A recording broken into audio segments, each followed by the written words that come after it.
Hi zusammen, ich habe euch heute was Tolles Neues mitgebracht. Und zwar ist das zum einen der Flo von SRAM und die neue SRAM Eagle Transmission Schaltgruppe. Und die schauen wir uns jetzt mal im Detail an. So Flo, erzähl uns doch als allererstes mal, was machst du eigentlich bei SRAM? Ich bin Product Specialist für MTB, Drivetrain und Brakes und bin da im Product Management angesiedelt. Wir haben uns ja heute hier getroffen, weil ihr habt eine neue Schaltung entwickelt, die SRAM Eagle Transmission. Und du wolltest mir natürlich das Teil gern mal zeigen und wir wollten es vor allen Dingen auch ausprobieren. Ihr habt hier die Trace im Hintergrund. Was war denn die Idee hinter der neuen Schaltung? Die Idee war eigentlich, dass wir alle Komponenten, die relevant sind für einen Drivetrain, eigentlich zusammenbringen und alle unrelevanten Teile rausnehmen. In dem Fall das Schaltauge. Wir haben alles auf eine Achse gebracht, damit alle Komponenten perfekt direkt miteinander verbunden sind und perfekt miteinander agieren können. Du hast direkt ein paar Schlagworte genannt, die mich irgendwie auch getriggert haben. Für wen ist die Schaltung denn eigentlich konzipiert und wer profitiert denn am meisten davon? Prinzipiell ist es eine High-Performance-Schaltung. Jedoch ist es natürlich, profitiert davon eigentlich jeder. Sie ist super einfach zum Einstellen, sie ist super robust und super verlässlich am Ende. Das heißt, vom Weltklasse-Athlet bis hin zum Hobbyfahrer, der wirklich nur am Wochenende mal rauskommt, jeder profitiert in diesem Fall. Was sind denn eigentlich die Voraussetzungen, um die Schaltung zu montieren? Ich meine, ihr habt vor einiger Zeit schon die UDH-Ausfahrenden rausgebracht und ich meine, ich habe sie schon montiert, ich weiß, dass es damit zusammenhängt, aber erzähl es doch vielleicht für unsere Kunden einfach nochmal. Genau, also was wir benötigen, ist das sogenannte Hängerless Interface. Das heißt, da wo im Moment ein UDH-Schaltauge verbaut ist, dieses Interface benötigen wir, um die neue Schaltung dann direkt am Rahmen zu montieren. Jetzt könnte man wahrscheinlich sagen, Hängerless Interface oder die UDH-Rahmen, die sind ja noch gar nicht so weit verbreitet oder gut erhältlich.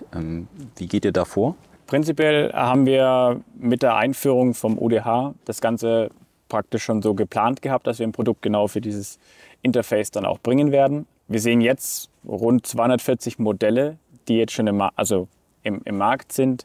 Das sind, glaube ich, 2,7 Millionen Räder, an denen man die neue Schaltung wirklich anbauen kann. Und Tendenz ist da stetig steigend eigentlich. Wir sehen, was in den nächsten Jahren kommen soll und ja. Okay. Und was sind eigentlich die größten Neuerungen oder Veränderungen im Vergleich zur herkömmlichen Eagle Axis? Ich würde mal andersrum anfangen. Wir haben immer noch 12 Gänge. Das heißt, wir haben keine 13-Gang-Schaltung gebracht. Alles andere dafür ist relativ neu. Also wir haben komplett neue Kompatibilität in unserem System. Das nennt sich T-Type. Das heißt, es ist auch ein in sich geschlossenes Ökosystem. Das heißt, es ist nicht austauschbar mit bestehenden Eagle-Teilen, sondern durch die Art, wie das Ganze montiert ist. Die Kassette, die Abstufungen sind neu. Die Kette, wir haben jetzt eine Flat-Top-Kette, als auch die Kettenblätter. Und die Features, die wir da noch anbieten, wie Bashguards zum Beispiel. Okay, also kann man quasi auch nicht hergehen und sagen, okay, ich hole mir jetzt vielleicht das neue Schaltwerk, weil es passt eher an meinen Rahmen und die ganzen anderen Komponenten habe ich ja schon, weil es ja nach wie vor 12-fach.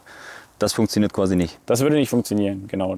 Alles ist perfekt aufeinander abgestimmt und funktioniert nur zusammen, so wie wir es geplant haben.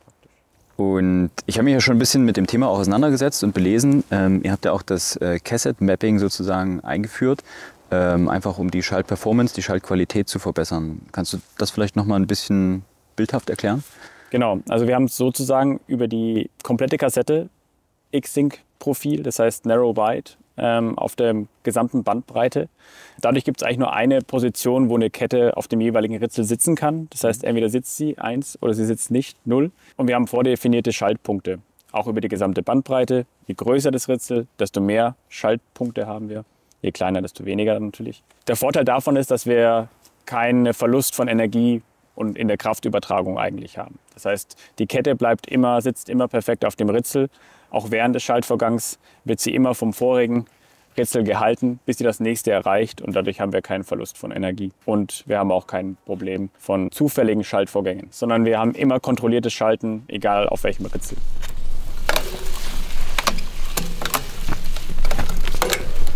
Dazu kommt noch die Software, die wir in unserem Schaltwerk haben. Das im Zusammenspiel bietet eigentlich so den perfekten Schaltalgorithmus, damit wir immer schalten können in jedem Moment.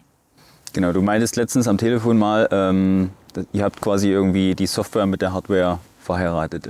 Das ist genau richtig, ja. Und das Mapping funktioniert quasi auch, wenn ich mal im Sprint irgendwie 1000 Watt auf die Pedale gebe oder bergauf in der Wurzelpassage schalte? Genau dafür wurde es eigentlich entwickelt. Also wir sagen auch in dem Fall, je härter du pedalierst, desto besser schaltet das Ganze, genau weil wir diese festen Punkte haben, das Design und die Kette und alle Komponenten direkt miteinander verbunden sind und zusammenspielen können. Bei dir am Rad habe ich auch das magische Schalthäuschen, das Magic Wheel gesehen, und die Idee ist eigentlich so einfach wie genial und verwunderlich, dass da bisher noch niemand drauf gekommen ist. Kannst du mir das noch mal kurz zeigen? Ja, ich denke, am besten schauen wir uns das einfach mal am Rad an und probieren es wirklich mal in der Praxis aus. Das Schaltwerk sieht schon ein bisschen anders aus, als man das vielleicht bisher kennt oder gewohnt ist. Und neben dem Magic Wheel gibt es natürlich auch noch ein ganz paar andere Sachen, die da neu sind, oder? Genau. Wenn wir hier einmal so ein Schaltwerk haben, fangen wir eigentlich mit der offensichtlichsten Neuerung an. Das ist einmal die Befestigung.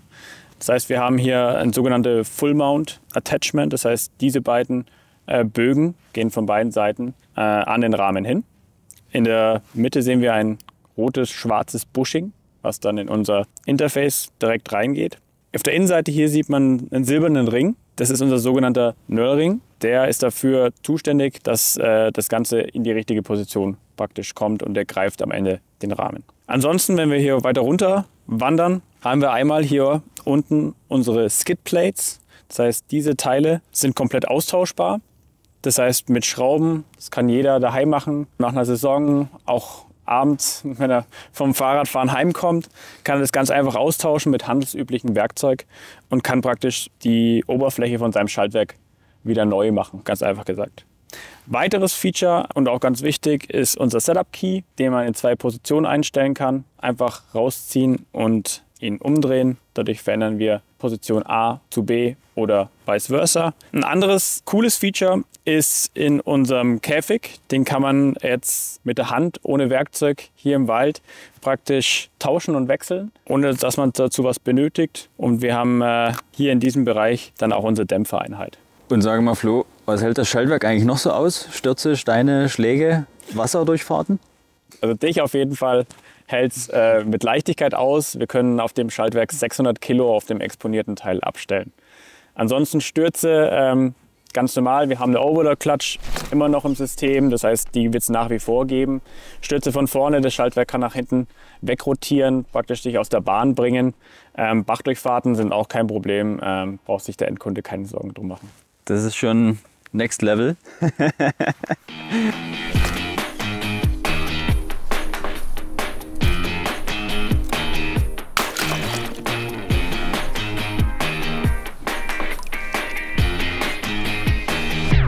Ihr habt auch noch zusätzlich an der Personalisierung was geändert oder verbessert, und zwar am Cockpit. Genau, wir haben neue elektronischen Controller eingeführt. Das ist unser Pod, den werden wir in Ultimate und Normal anbieten. Und die Besonderheit ist eigentlich, dass dieser Pod auf beide Seiten funktioniert. Das heißt, man kann in links wie rechts fahren. Dadurch haben wir zum ersten Mal die Möglichkeit, dass ein Linkshänder praktisch mit seiner dominanten Hand schalten kann. Jetzt wirst du dich fragen, woher weiß der Controller, auf welcher Seite er sich befindet? Das ist relativ einfach. Das ist einfach die Reihenfolge, wie wir das Ganze reinpairen ins System. Das heißt, den Controller, den wir zuerst pairen, das ist automatisch der rechte. Der als zweites gepairt wird, das ist dann der linke. Zu den Klemmen haben wir auch was Neues im Angebot. Das ist unser Discrete Clamp. Schaut aus wie ein Infinity-Zeichen. Auch die ist auf beide Seiten, kann man die verwenden. Das heißt rechts wie links, je nachdem wie man sie dreht. Und das Geniale eigentlich daran ist, dass dieser Durchmesser genau dem des Lenkers entspricht, genauso wie der beim Pod. Das heißt, dadurch können wir die wirklich auf beide Seiten einsetzen. Eine weitere Möglichkeit, das Ganze zu personalisieren, sind die Knöpfe. Das heißt, die kann man einfach lösen und wir werden da 2 verschiedene Knöpfe anbieten.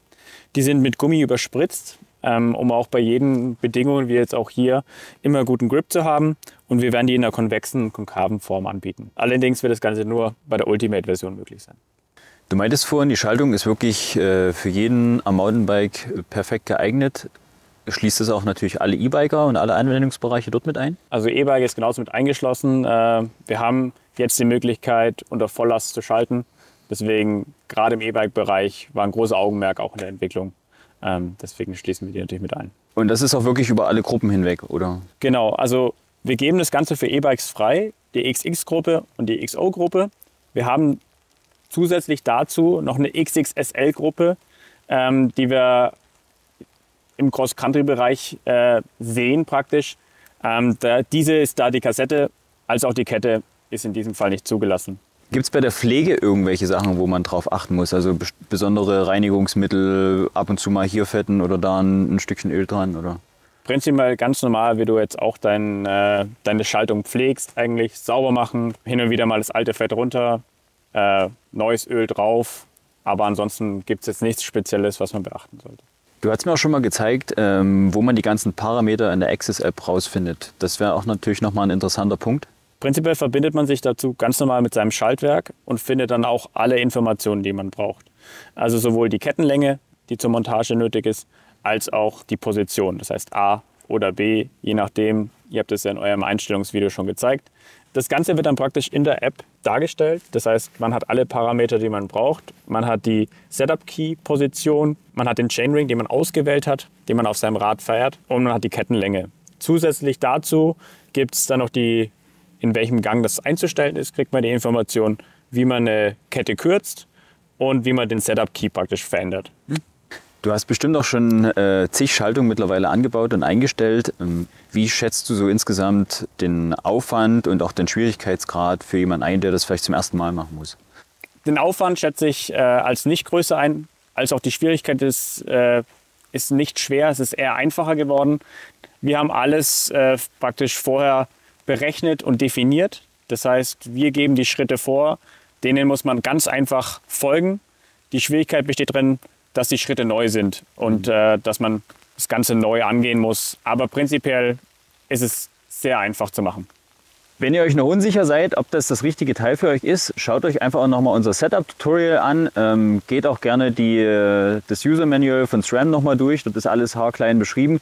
Solltet ihr noch Fragen haben, schreibt es gerne unten in die Kommentare und wir beantworten sie euch. Flo, es war mir eine Ehre, beziehungsweise es wird mir noch eine Ehre sein. Ich denke, wir gehen noch eine Runde fahren, auch wenn es jetzt angefangen hat zu regnen. Sehr gerne, sehr gerne. Aber aufs Rad.